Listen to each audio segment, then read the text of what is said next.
here. I'm here with my little sister, Laura Rodriguez. We're doing this quick video because she is actually on a new mission right now. She is going to be a part of the Raleigh MS Walk. And with this, she's also trying to raise money for that cause, right? Yeah. So my sister got diagnosed with MS 2 years ago.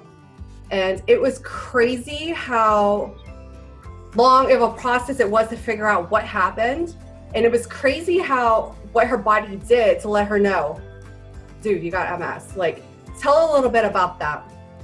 Sure. So I got diagnosed under what I hear are unusual circumstances because I had a seizure at work, and that's pretty atypical. And so trying to figure out why I had a seizure, ended up in the MRI machine, and that's when they saw the lesions and, came back with all of this terminology that was so over my head. And, then you have to go through the additional tests, my least favorite being the spinal tap, where I was like, no, I have fear of needles and this is intense. Here's the thing though, let's go back a little bit. It wasn't just one seizure. It was 3. You had 3 in that time frame within 24 hours, right? Yeah. Apparently you were sitting down. Right, you don't remember this. No, I was at my desk, and then I kind of felt a little paralyzed, I couldn't move. And so then I felt like I was falling asleep. And then I was kind of having dreams of this doctor at the foot of bed talking to me, and I was just like, this is really weird. And then I woke up and I'm in bed, and I was just about to tell Gaines, my husband, God, I had this really weird dream. And then that's when I saw the sticky things from the hospital all over me, and I was like, what just happened? And it was just zero memory of a significant amount of time where apparently I was lucid and talking to people and they thought I was okay. They didn't even know that I was, I don't know. Yeah. That's nuts. Again, thank goodness you were sitting down at your desk when this happened, right? Yeah. And let me think. So that's pretty intense, even though it wasn't a typical way of how people will find out they have MS, but still you're one of the lucky ones. Am I right? Well, yeah, I don't have, I didn't know I had it. I've had it for years. I don't exhibit really strong symptoms, other than typical things that a lot of people have, or the sun really wipes you out, get in the shade. And with the medication, I don't have side effects with medication, which a lot of people have. So I feel so lucky about that as well. So yeah, I definitely feel like one of the lucky ones. Sometimes I get it. I know, yeah.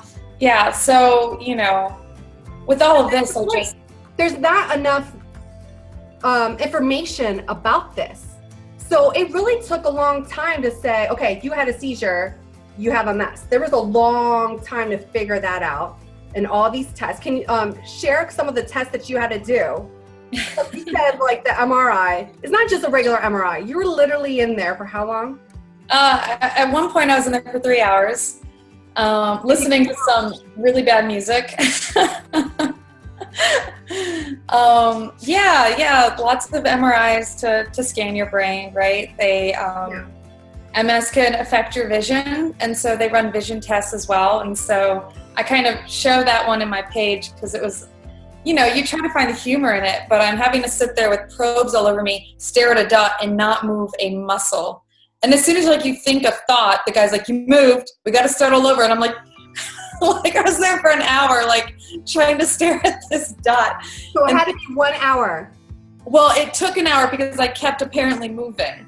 It could be done faster, but I was like, can I get a sedative? I'm not good at this test. What a mess. Yeah. It's a lot. Yeah, go ahead. It's a lot, especially, I had to go to the Duke Cancer Center, and then it comes under the guise of there's just so much going on in this world that I'm now kind of participating in. I didn't have to be aware of all of those things before. And now I am. So I don't know. I always think about like the fact that the reason I have it so easy, the reason I don't really exhibit MS once I'm on medication is because people before me were raising money for research, right? I can't be lazy about that. I need to think about future generations and the idea that there's so much more we can do. So that's right. Yeah, absolutely. And that's why I feel like, let's do this video. Let's, share your journey, and also see if, if anyone wants to go ahead and be a part of your team and walk for the Raleigh MS, right? Yeah. And for, like you said, help raise some money for this cause, because every dollar would help. Every dollar counts. Yes. Every dollar makes a difference. Yeah. And I have this big goal for you where I'm like, all right, Lauda. Well, Laura, I call her Lauda because I'm her sister.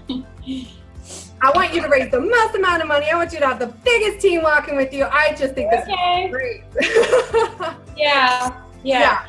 No, but it's, going through it, like you could read a Wikipedia page, not having it, and think you know what it is and what it's about. But like when you're going through it and you're talking to doctors and you're asking questions, and you hear so many instances of, well, we don't know and we don't really understand, and it just hits you again and again. It's like, God, I really feel like, we're kind of like guessing right now. And there's just so many people are affected in so many different ways. Like I would even be like, if I feel this symptom, is it that? And they're like, well, it really shows up in a lot of different ways. And, we have different medications and they all come with different symptoms. We don't know why they're working. And I'm just like, whew, like you just kind of sit there in a cloud of not knowing. So, there's no cure, ... yet. But we just need more research. It's your brain. Oh my God, it's your brain. That's scary. Yeah, absolutely. It is very scary, because I remember not only were you being diagnosed, but at the same time, you weren't able to drive, right? Yeah. It's after a seizure, you can't drive for 6 months. And then even when you start driving again and I had Adriana 4 at the time, I would have nightmares about like just feeling that sleepy feeling and going into a curb. So yeah, kind of getting reintroduced to driving and everything. It's just silly, but it came with challenges. Yeah, it's true. Yeah, absolutely. So there's a lot of little things that add up to make this journey difficult, but that's why we're so passionate and want people involved and be a part of this Raleigh MS walk, and just get together and help out for a really good cause. So I really appreciate you taking the time making this video with me. Thanks. Is there anything else you wanted to say before we end it? Oh, I don't know. I kind of feel like and you hate me for this, but I want to qualify, like, this is really embarrassing for me. Like, this isn't the kind of person I am to be kind of broadcasty about this stuff, but, you make good t-shirts. Talk about that. Yeah, so I got excited about making t-shirts and t-shirts that people want to wear and representing our Durham pride, and how can, our community here really show up and give a voice to this. And I think that's really important. I kind of have to own my story and what it can do to kind of push for things. So yeah, we're called the Durham Dwellers. Yeah, Durham Dwellers, which is perfect. And if you want to see the t-shirts, click on the link and you can see you wrote a beautiful message about MS and the cause and everything like that, which I absolutely love. So please check out the link. And so under about our team or something like that, right? On that button, you would see a picture of the t-shirt that you designed, because she is a graphic designer. She's really good at this. And so I just think it's great. Be a part of that. Get a t-shirt and walk. And I think it'll be fun. So, and just $1. Like, it doesn't have to be a crazy loan that you're taking out. Just for me to recognize that, hey, maybe I didn't have coffee today and I helped MS. Like, I know, but I'm like $10, whatever, $100. It's just not a lot to just do a little bit, I know, it's true. Every dollar counts, you guys. So if you have it in your heart to help, I just think it would be great, and go from there. Thank you so much. I love you. Love you too. All right, bye. Bye.